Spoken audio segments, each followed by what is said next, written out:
दोस्तों नमस्कार। स्वागत है आप सभी का MGV study point YouTube channel में। तो दोस्तों प्रीवियस पेपर लेकर के उपस्थित है और आज का जो पेपर है ये पेपर है Uttar Pradesh metro rail corporation limited का। Uttar Pradesh metro rail corporation का पेपर है और ये पेपर है 17 अप्रैल 2021 का। 17 अप्रैल 2021 और ये शाम 4 बजे से 6 बजे की इवनिंग सेशन का है और ये है मेंटेनर इलेक्ट्रिकल का पेपर है। तो इससे पहले इसके जीके और इसके रीजनिंग और मैथ जो क्वांटिटी एप्टीट्यूड है इसका पार्ट अपलोड हो चुका है, हिंदी का भी अपलोड हो चुका है। तो आज हम बात करेंगे इसके इंग्लिश पार्ट की। तो आज हम इसके इंग्लिश पार्ट की बात करेंगे, तो ज़रूर इस वीडियो को लास्ट तक देखें, लाइक शेयर भी करें। अभी तक अपने YouTube चैनल को सब्सक्राइब नहीं कर रखा है तो ज़रूर इसको सब्सक्राइब कर ले। इस प्रकार के क्वेश्चन सॉल्व करते ही वीडियो अपलोड करेंगे तो आपको नोटिफिकेशन मिल जाएगा। तो ज़रूर चैनल को सब्सक्राइब करें। अधिक जानकारी के लिए चैनल पर विजिट करें। तो चलिए बात कर लेते हैं आज के हमारे इंग्लिश के क्वेश्चन की।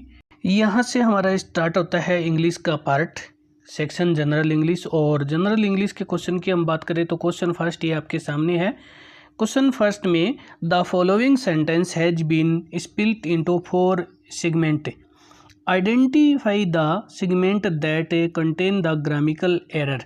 देखिए आपको क्या करना है, इस सेंटेंस को 4 पार्ट में डिवाइड किया गया है और इसमें जो पार्ट आपको ग्रामेटिकल मिस्टेक लगे यानी ग्रामर की दृष्टि से जो पार्ट आपका रॉन्ग है उसको सही करना है। तो यहाँ पे हमारा आंसर ऑप्शन डी बनता है। इसमें आपको दिया गया है द, और देखिए द के बाद में सुपरलेटिव डिग्री आती है तो ये LARGEST लार्जेस्ट बनेगा। ये द लार्ज न होकर के द लार्जेस्ट बनेगा। तो ये द और द सुपरलेटिव डिग्री की जो पहचान है, तो इसलिए आपको क्या करना है, लार्ज के लास्ट में EST जोड़ना है और ई दे रखा है तो केवल आप ST जोड़ दीजिए। तो यहाँ पे द लार्ज न होकर के द लार्जेस्ट बनेगा। The largest a snake can grow the longer it can live.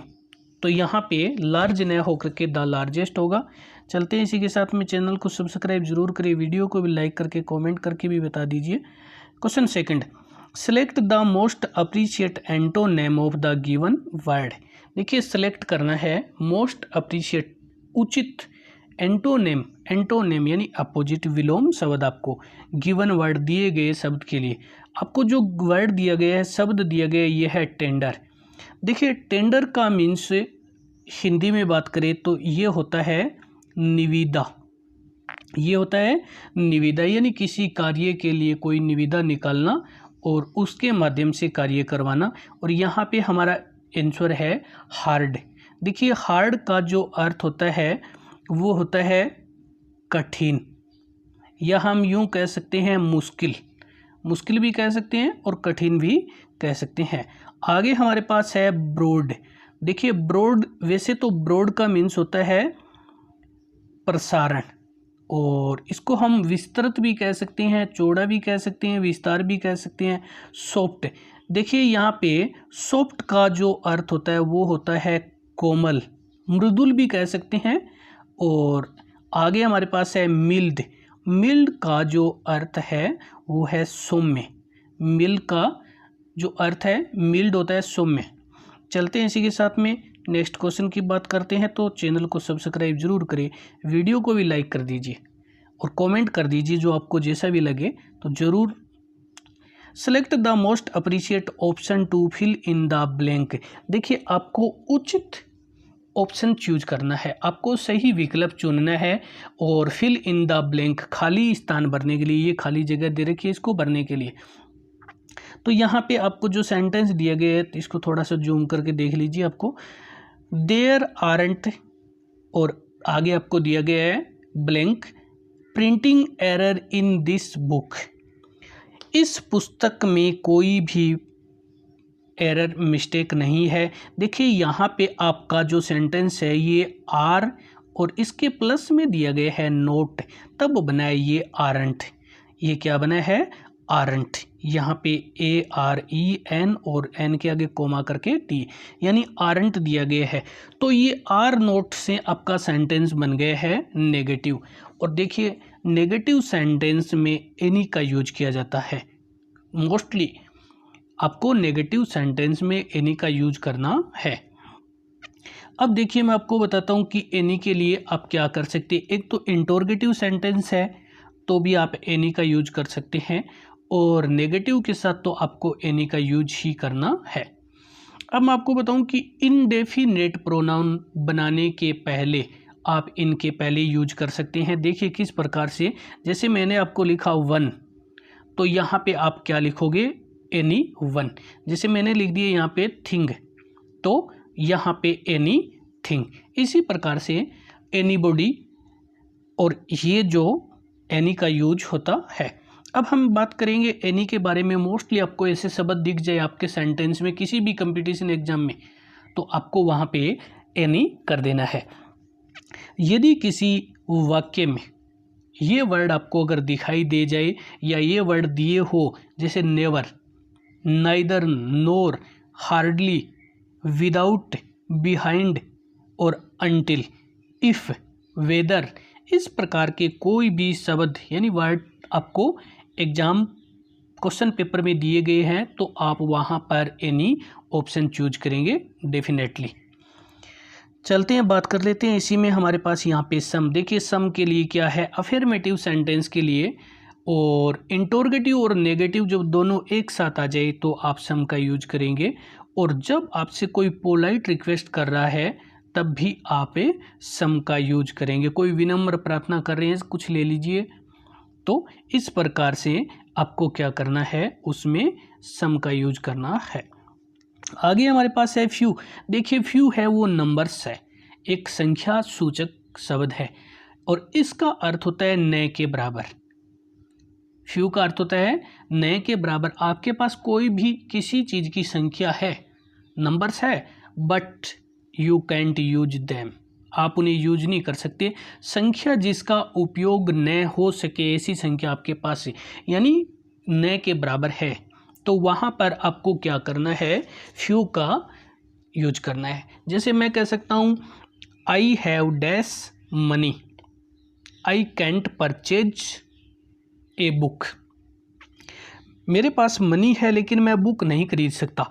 It means वो क्या है, मनी न के बराबर है। तो इस प्रकार से आपको क्या करना है फ्यू के लिए। आगे है मच। मच का यूज आपको करना है सिंगुलर काउंटेबल नाउन के साथ जब अधिकता दिखाने के लिए, अधिकता दिखाने के लिए। तो इस प्रकार से क्वेश्चन, तो अधिक जानकारी के लिए आप प्ले लिस्ट देख सकते हैं और ग्रामर पोर्शन भी देख सकते हैं।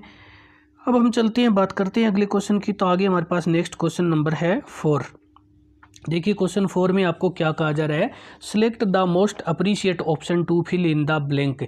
आपको क्या करना है क्वेश्चन 4 में कि वह ऑप्शन सिलेक्ट करना है जो उचित है इसके लिए, मोस्ट अप्रिशिएट है। तो यहाँ पे हमारा आंसर है, जो पहले सेंटेंस है, dash house over there has a thatched roof. तो यहाँ पे आपको क्या करना है, दैट का यूज करना है। क्या करना है, that house over there has a thatched house. और अब हम बात करेंगे, सबसे पहले तो हम आपको बताते हैं दैट का प्रयोग। देखिए दैट का प्रयोग सिंगुलर नाउन के साथ किया जाता है और सिंगुलर वर्ब के साथ। तो यहाँ पे हाउस है ये सिंगुलर है और यहाँ पे हैज है ये भी सिंगुलर वर्ब है। एक वचन के साथ, जब आपको एक वचन कोई वस्तु है और इसके लिए आपको दूर की वस्तु दिखानी होती है, देखिए दैट का यूज दूर के लिए किया जाता है। इसे में हम आपको एक एग्जांपल देते हैं, जैसे यहाँ पे that is a car, that is a car. तो इस प्रकार से आपको क्या करना है, इनके लिए सेंटेंस यूज करने हैं। देखिए अब हम बात कर लेते हैं, जैसे कुछ एग्जांपल से और देख लेते हैं। That is a sugar, this is, that is Mohan. और इस प्रकार से अगर हम इंटरोगेटिव की बात कर ले तो is that a teacher, is that a teacher. और इसी के साथ में बात कर लेते हैं, अब हम बात करेंगे दिस की। देखिए दिस का अर्थ होता है यह, और ये नज़दीक के लिए और एक वचन यानी सिंगुलर के लिए पास की वस्तुओं के लिए किया जाता है। This is a book. अगर नेगेटिव की बात करें तो this is not a book. Interrogative की बात करें तो इज दिस ए बुक, और interrogative sign how is this a book. तो इसमें क्या होता है, सिंगुलर नाउन होती है और सिंगुलर ही सब्जेक्ट होता है, लेकिन ये दूर के लिए, ये नज़दीक के लिए होता है, और दैट होता है वो दूर के लिए होता है। दिस नज़दीक के लिए और दैट दूर के लिए, लेकिन दोनों सिंगुलर के लिए होते हैं। अब हम बात करेंगे इसी के साथ में दीज की। देखिए दीज है वो दिस के समांतर है। अब जहाँ पे दिस का नज़दीक के लिए किया जाता है तो दीज का भी नज़दीक के लिए किया जाता है, लेकिन दिस सिंगुलर होता है तो दीज क्या होता है, प्लूरल होता है। दीज का प्रयोग बहुवचन की नज़दीक की वस्तुओं के लिए किया जाता है। प्लूरल नाउन और प्लूरल वर्ब यूज की जाती है। कुछ एग्जांपल बोलता हूँ। These girls are students, these books are new, these horses are good, are there girls interrogative sign. तो यहाँ पे इसमें दीज, तो इस प्रकार से ये जो आगे हमारे पास है दोज। देखिए दोज है वो दैट के समांतर है, क्योंकि दैट है और ये दोज। अब दैट है वो दूर के लिए होता है तो दोज भी दूर के लिए होता है। दैट एक वचन के लिए होता है तो दोज बहुवचन के लिए होता है। अब हम देखते हैं इसके एग्जाम्पल। दोज आर बॉयज, जब हमें दूर के लिए बहुवचन बताने होते हैं तो दोज आर बॉयज, वे लड़के हैं। दोज मीन आर फार्मर्स, वे आदमी किसान है। दोज बॉयज आर प्लेयर्स, वे लड़के खिलाड़ी है।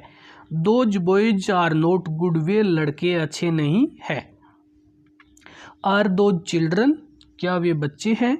तो इस प्रकार के जो क्वेश्चन है, इस प्रकार से आपने दैट का यूज किया है जो देखा है। अब हम चलते हैं, बात करते हैं नेक्स्ट क्वेश्चन की। तो नेक्स्ट हमारे पास क्वेश्चन नंबर है 5।